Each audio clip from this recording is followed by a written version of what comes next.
Hi friends, welcome on Neuropedia and I am sure आपने अच्छा किया है पेपर में। ये जो आपका मेंस हुआ है सीजीपी डीटीएम का 4 नंबर के क्वेश्चंस और 25 नंबर के क्वेश्चंस।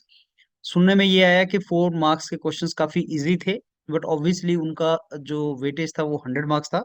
और 25 मार्क्स के क्वेश्चन थोड़े से इन डेप्थ थे, टिकलिश क्वेश्चन थे, डिटेल थे। बट आई एम श्योर जैसे आपने प्रिपरेशन किया होगा, आपने उसके accordingly you have given your best. अब फ्रेंड्स, मेरा ये जो वीडियो है ये अगला जो स्टेजेस हैं, जो रिजल्ट डिक्लेरेशन और इंट्रो डिक्लेरेशन से रिलेटेड हैं। जो एनटीए है वो फॉलो कर रहा है क्वालिटी काउंसिल ऑफ इंडिया का टाइमलाइन, जो उन्होंने पहले टाइमलाइन दे रखा था डिटेल में हमें, उसी को फॉलो कर रहा है।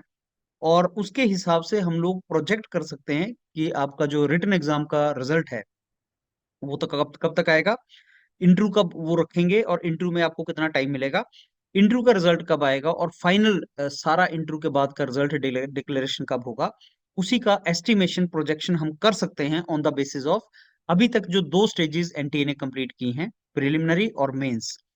इससे पहले मैं आपको थोड़ा सा यहाँ पे दिखाऊंगा ये पुराना, आई am sure you people can see it. ये पुराना शेड्यूल था जो दिया गया था फॉर सीजीपी डीटीएम। पुराने शेड्यूल के हिसाब से आप देख रहे हैं कि यहाँ पे जो प्रिलिमिनरी होना था वो 3 सितंबर को होना था, जो पोस्टपोन हो गया था। अब 3 सितंबर को प्री नहीं हुआ था, लेकिन 21 दिसंबर को एनटीए ने करवाया प्री।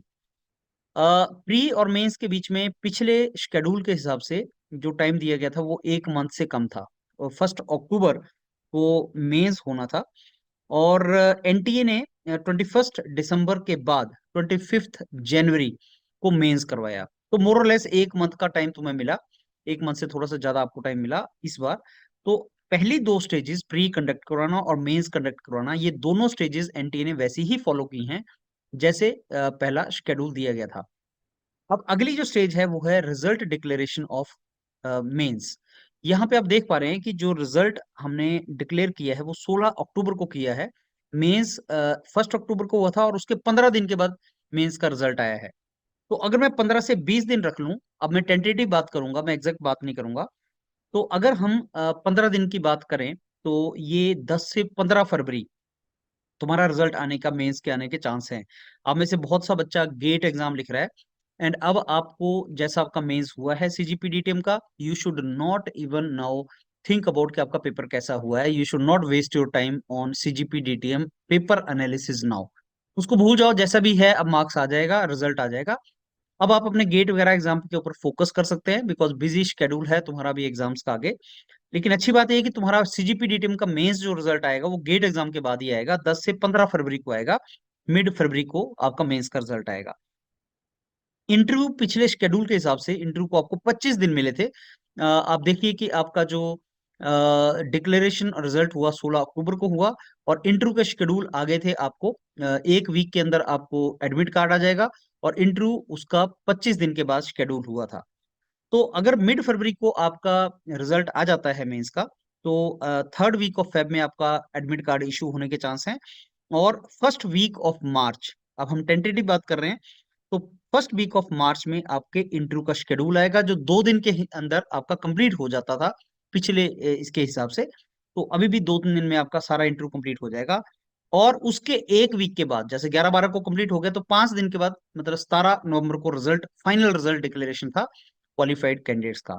और इस एस्टिमेशन के हिसाब से, इस प्रोजेक्शन के हिसाब से 3rd वीक ऑफ मार्च में आपका रिजल्ट आ जाएगा फाइनल। तो अगर मैं अब आपको समराइज करूं जो आपका मेंस हुआ है, तो मेरे को लगता है 10 से 15 फरवरी के बीच में आपका मेंस का रिजल्ट आ सकता है। और 1st वीक ऑफ मार्च में आपका इंटरव्यू हो सकता है। और 3rd वीक ऑफ मार्च में आपको फाइनल जॉब मिल जाएगी। उसके पीछे एक और टाइमलाइन के पीछे एक रीजन है। आप जानते हैं जनरल इलेक्शन इंडिया में आने वाले हैं और जनरल इलेक्शन का सारा प्रोसेस अप्रैल मई में स्टार्ट होगा। तो ऑब्वियसली ये बहुत ही एक बिल्कुल टाइमलाइन फॉलो कर रहा है कि 3rd वीक ऑफ मार्च या एंड ऑफ मार्च में सारे क्वालिफाइड कैंडिडेट्स को जॉब लगा दी जाए और उनको ज्वाइनिंग दे दी जाए। बिकॉज अगर एक bar code of conduct declare हो गया, रिजल्ट डिक्लेयर हो गया, कोड ऑफ कंडक्ट आ गया, कई बार ट्रबल आता है अपॉइंटमेंट देने में। इसलिए मेरे को नहीं लगता है अप्रैल तक बात जाएगी, और ये सारे का सारा मेरे को लगता है मार्च के एंड में कंप्लीट हो जाएगा, आपको जॉब हाथ में आ जाएगी, ज्वाइनिंग आपकी आ जाएगी। So this is something which is to be done. So friends, ये मेरे को लगता है कि इस तरीके से आगे फॉलो होगा। अब आपने जिन्होंने सीजीपी डीटीएम एग्जाम दिया है, इट इज ओवर नाउ। अब इसको भूल जाओ और अपना रिजल्ट की वेट करो, 10 से 15 फरवरी के बीच में आने के चांस हैं। हम आपको फॉलोअप देते रहेंगे। और उसके बाद जैसे ही रिजल्ट आता है तो इंटरव्यू की प्रिपरेशन हम स्टार्ट करेंगे। इंटरव्यू में क्या आने का चांस है, कैसे आएगा इंटरव्यू? एचआर बेस्ड होगा, आईपीआर से ज्यादा क्वेश्चन आएंगे, लेटेस्ट इनोवेटिव टेक्नोलॉजिकल थिंग्स आएंगी जो आपका फील्ड है। वो सारा मैं अलग से वीडियो बनाऊंगा कि इंटरव्यू में क्या आएगा, लेकिन उसके लिए अभी टाइम है, उसको डिटेल में अभी डिस्कस नहीं करेंगे। बाकी जहां तक पेपर कैसा हुआ, किसका कैसा पेपर हुआ, इसका सारा डिस्कशन एक अलग से वीडियो में दे दिया जाएगा। लेकिन मेरे को बहुत रेलिवेंट नहीं लगता वो उसका डिस्कशन अभी इस स्टेज पे। You people are already busy, but ये वीडियो कि कब क्या हो सकता था, दैट वाज रेलिवेंट, और वो मैंने इसलिए आपके साथ डिस्कस किया। तो friends, all the very best for your result. I am very sure आपको कॉल आएगा।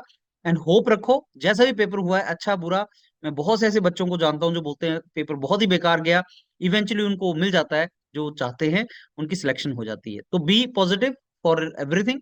और अगर आपका मेंस क्वालिफाई होता है जो 2500 स्टूडेंट्स का होगा, तो हम इमीडिएटली स्टार्ट कर देंगे प्रिपरेशन इंटरव्यू की, बहुत अच्छे तरीके से करेंगे, एंड विल गो फॉरवर्ड।